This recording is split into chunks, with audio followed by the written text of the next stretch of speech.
जैसा कि आज के इस क्लास में मैं एनसीईआरटी का मैथ पढ़ाने वाला हूं, जो कि क्लास 8 का है और प्रश्नावली 8.3 है। और ये मैं बहुत ही रिक्वेस्ट करने पे ये क्वेश्चन को बना रहा हूं, जो कि बहुत रिक्वेस्ट आ रहा था, इसलिए तो आज मैं इस प्रश्नावली 8.3 का यह फर्स्ट नंबर क्वेश्चन से बनाऊंगा। तो फर्स्ट नंबर क्वेश्चन को हम देखते हैं। सबसे पहले क्वेश्चन देखते हैं कि क्वेश्चन में क्या कह रहा है।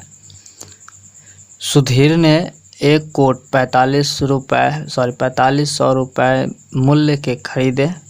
यानी कि सुधीर ने क्या किया कि एक कोट खरीदा जिसका दाम था 4500 रुपया। उसे बिक्री करके 6% अतिरिक्त देने पड़े।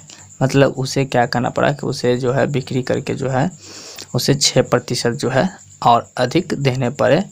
तो बताइए कि सुधीर ने कोट खरीदने में कुल कितने रुपए लगाए। तो देखिए कि सबसे पहली बात तो ये कि मैं क्या किया हूँ, ये क्वेश्चन को पहले बना लिया था, ठीक है। तो इसलिए जो है मैं इस पे पहले बता दे रहा हूँ, तो अगले क्वेश्चन से मैं बना करके दिखाऊंगा। ओके, देखिए सुधीर की लागत थी 4500 रुपया, ठीक है। क्या था 4500 रुपया, और उसे बिक्री करके 6% अतिरिक्त देने पड़ते हैं। तो 4500 रुपये गुने यानी किस पे 4500 रुपये पे देने पड़ते हैं 6%। तो 45, ये तो 4500 पहले से है और 4500 पे फिर से बिक्री करने पे जो है 6% पड़ता है। तो 4500 गुने 6/100, जो कि 2 जीरो से 2 जीरो कट गया। तो ये 4500 और ये प्लस 45, 6 को गुना करने पे आया 270। अब 4500 और 270 को जोड़ दिए तो 4770 आ गया, जो कि हमारा होगा आंसर। ओके, यही था। अब हम सेकेंड नंबर क्वेश्चन पे जो है बात करेंगे। क्या सेकेंड नंबर, तो देखिए सेकेंड नंबर क्वेश्चन हम पहले पढ़ते हैं। सेकेंड नंबर क्वेश्चन में क्या कह रहा है। एक दुकानदार ने अपनी दुकान से 3 महीने की बिक्री के बाद 4500 रुपये वैट के रूप में जमा किया। मतलब कह रहा है कि एक दुकानदार है, वो अपनी दुकान से जो है 3 महीने की बिक्री, यानी कि 3 महीने कंटिन्यू वो अपनी बिक्री किया, सामान बेचा, जिससे कि 4500 रुपया जो है वैट के लिए उसने जमा किया। उसमें से यदि वैट की दर 4% हो तो हमें बताना है कि उसने कितने मूल्य की राशि सामान बेची, ठीक है। तो देखिए सबसे पहली बात तो ये कि कितने मूल्य की सामान बेची हमें तो पता है नहीं, तो हम सबसे पहले क्या कर लेंगे, मान लेंगे। तो लिखेंगे माना कि मूल्य की राशि, यही निकालना है, तो बराबर x रुपया। ओके, मान लेते हैं कि मूल्य की राशि बराबर x रुपया। अब हम प्रश्न से करेंगे, तो यहाँ पे हम लिख सकते हैं प्रश्न से, जो कि हमारे क्वेश्चन में बोल रहा था यदि वैट की दर 4% हो तो हमारे वैट कितना x रुपया। तो x का 4% क्या होगा, x गुने 4/100 और बराबर टोटल कितने का था 4500 रुपये वैट जमा किया, तो बराबर 4500 हुआ। अब यहाँ पर देख लीजिए कि हमें क्या करना है, नीचे 1 मान सकते हैं, इसमें से हम x हटा देंगे तो x बराबर क्या हो जाएगा, ये 4500 गुने यानी 4500 गुने 100 और बट्टा ये जो है 4, 1 को गुना करेंगे तो 4 ही होगा, हो जाएगा। अब आगे जो है हमारा क्या होगा कि इसको हम काट सकते हैं, 4 ही का 4 और 2500 के 100 कट जाएगा।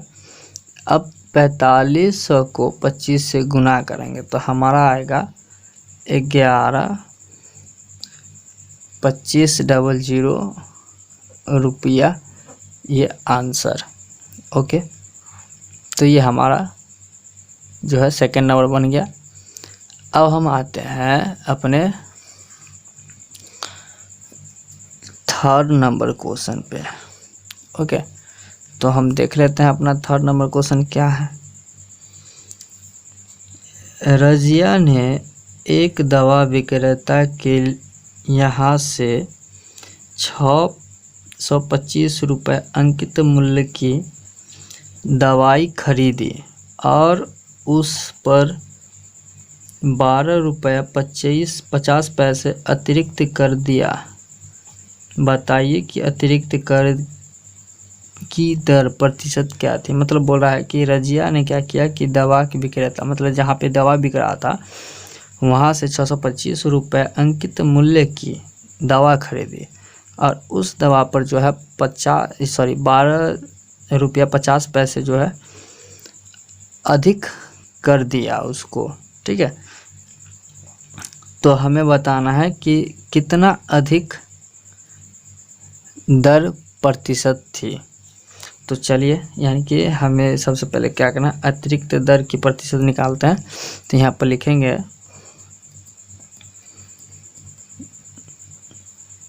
अतिरिक्त कर की दर प्रतिशत बराबर, पहले क्या था 12 रुपया 50 पैसा, या तो 12.50 रुपया और बट्टा 625 गुने क्या हो जाएगा 100 प्रतिशत में होगा, क्योंकि प्रतिशत पूछ रहा था। ठीक है, तो उसके बाद जो है क्या हो जाएगा कि यहाँ देखिए, यहाँ क्या है दशमलव है, तो दशमलव हटाएंगे तो क्या होगा, नीचे 100 आएगा। 12.50 इसमें से हम दशमलव हटाए तो 100 होगा। 100 क्यों होगा, क्योंकि 2 अंक के बाद दशमलव था इसलिए 2 जीरो उतरा। अगर 1 अंक के बाद होता तो 1 जीरो उतरता। ओके, और गुने ये 100 अब बट्टा सबका ये 625, जिसमें अब आ जाएगा ये और ये कट जाएगा, तो हमारा आएगा कितना, ये 12.50 बट्टा 625 प्रतिशत। इसको काटने के 2 में से कट जाएगा, तो यानी कि हमारा आंसर आएगा 2%, जो कि यही हमारा आंसर हो जाएगा। ओके, तो अब हम अगले क्वेश्चन जो है फोर्थ नंबर पे आते हैं, जो कि फोर्थ नंबर क्वेश्चन में बोल रहा है कि मिश्र धन ज्ञात कीजिए जब ब्याज की गणना प्रतिवर्ष की जाती हो। मतलब क्या रहा है कि हमें मिश्र धन ज्ञात करना है जब ब्याज हर एक साल की जाती है उसकी गणना, जिसमें पहला क्वेश्चन है 7500 रुपये पर 2 वर्ष के लिए 6% वार्षिक ब्याज की दर से। तो यहाँ पर देखिए कि सबसे पहले तो हमें दिया हुआ है मूलधन,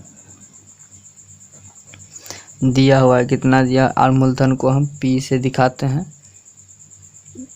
जो कि प्रिंसिपल होता है इसका। तो 7500 रुपये हमारा है, और समय भी दिया हुआ है जो कि T से डिनोट करते हैं। इसका टाइम होता है 2 वर्ष, यानी समय कितना है 2 वर्ष है। उसके बाद जो हमारे पास दर दिया हुआ है इसको R से डिनोट करते हैं, और यह इसका पूरा नाम होता है रेट, जो कि हमारे पास 10% वार्षिक दिया हुआ है।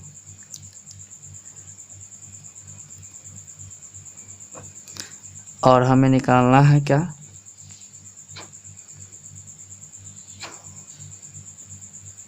दस प्रतिशत वार्षिक ना 6% वार्षिक, तो यहाँ पे 6% वार्षिक हो जाएगा, इसलिए हम कंफ्यूज हो रहे थे। 6% वार्षिक। उसके बाद हमें निकालना है मिश्र धन। क्या निकालना है, मिश्र धन, जिसको हम A से डिनोट करते हैं। ओके, तो सबसे पहली बात तो ये देख लीजिए कि चूँकि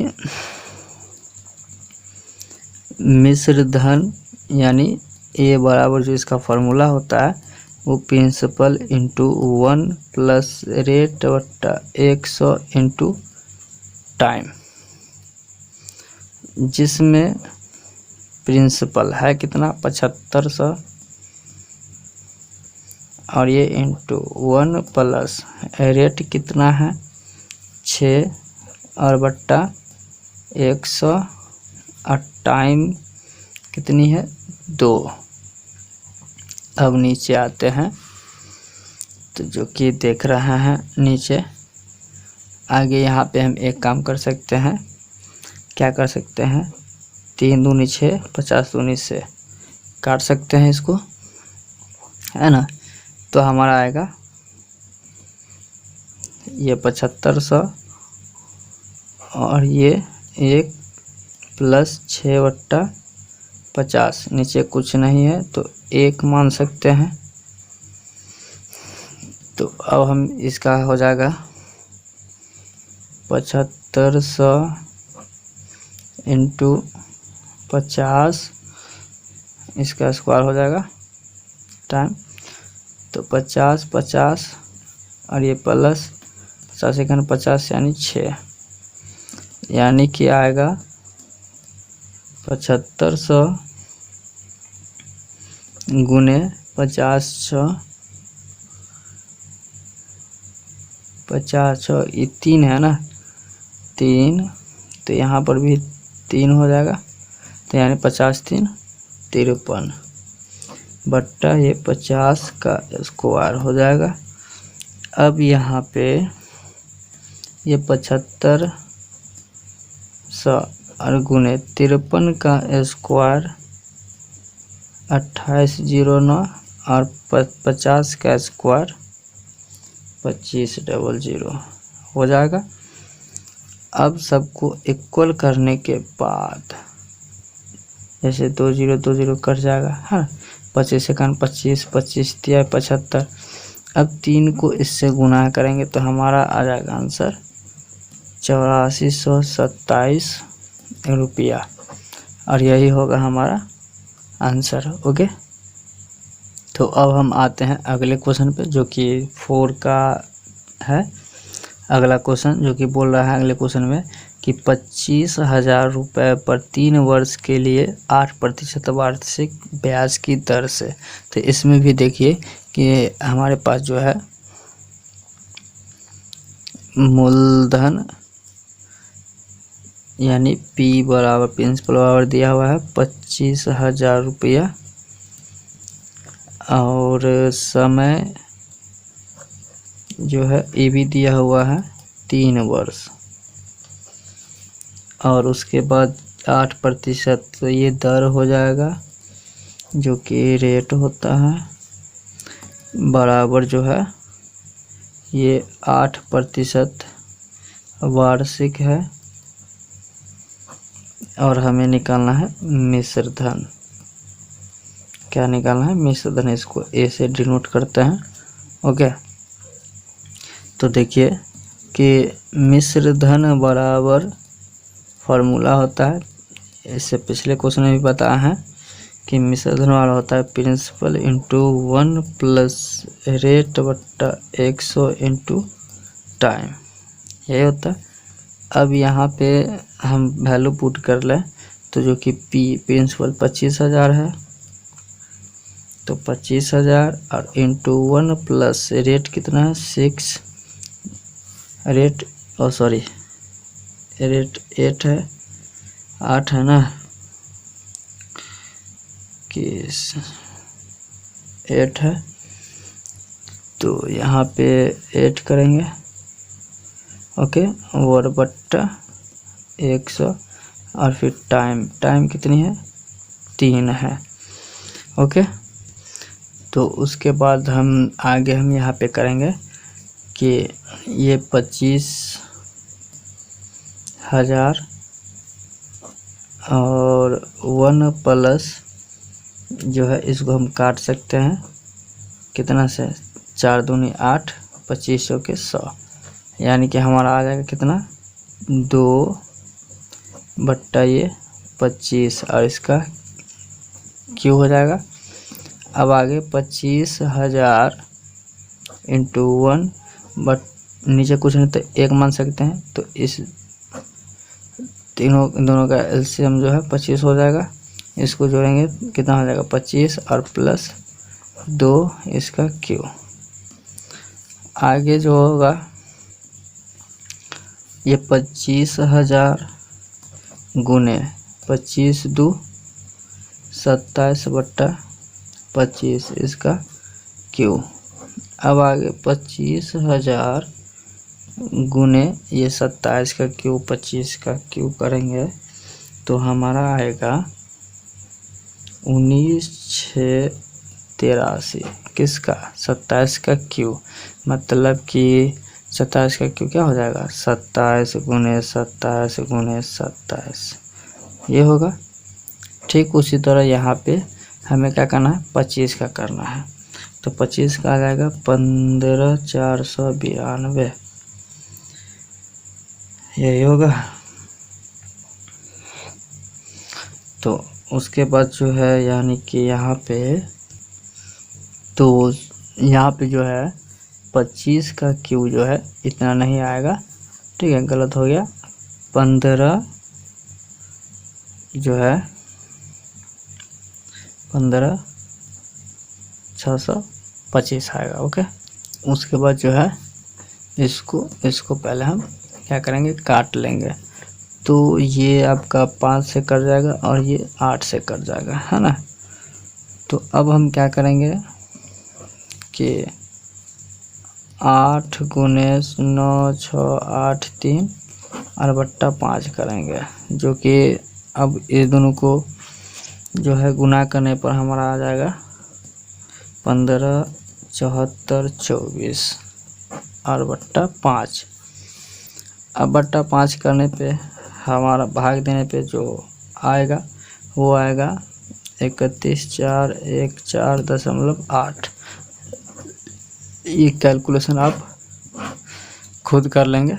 ओके, मैं तो वैसे ही कैलकुलेशन कर दिया, ठीक है।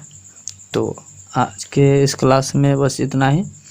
हमारा ये वीडियो पसंद आया तो प्लीज़ इस वीडियो को लाइक कर दीजिए, लाइक कीजिए और ये वीडियो को शेयर भी कर दीजिए और उन्हीं को शेयर कीजिए जिसकी इसे ज़रूरत है। और आपके पास भी कोई प्रॉब्लम है तो फिर आप हमें कमेंट करके बता सकते हैं। और हमारे इस चैनल को सब्सक्राइब नहीं किए हुए हैं तो सब्सक्राइब कर लीजिए और बेल आइकन को भी दबा लीजिए। तो चलिए दैट्स ऑल, थैंक यू।